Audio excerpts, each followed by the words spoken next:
Merci, Monsieur le Président. J'ai plusieurs interrogations générales. On s'étonne un peu de la méthode retenue par la Commission.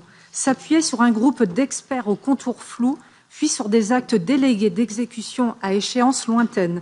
N'est-ce pas faire les choses à l'envers? Pourquoi ne pas venir avec une proposition toute faite? Ensuite, il y a la question de l'articulation avec la législation européenne. En plus de la surcharge normative qui se profile, ne craignez-vous pas un chevauchement entre la PAC et ce nouveau cadre de certification?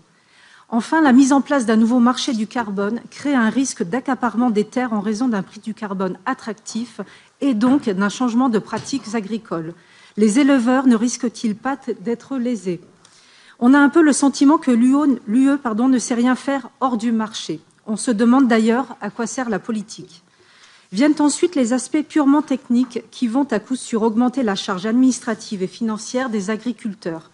Comment s'assurer que le critère d'additionnalité ne désavantagera pas les agriculteurs qui sont déjà certifiés durables et bio par d'autres appellations? Comment vérifier la permanence du stockage de carbone dans le sol?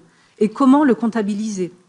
Si l'on regarde du côté de la France, pionnière du label bas carbone, c'est une véritable usine à gaz, comme ce texte d'ailleurs. Et enfin, quelle sera la répartition réelle des compétences entre la Commission et les États membres, notamment sur la question du contrôle des systèmes de certification? Je vous remercie.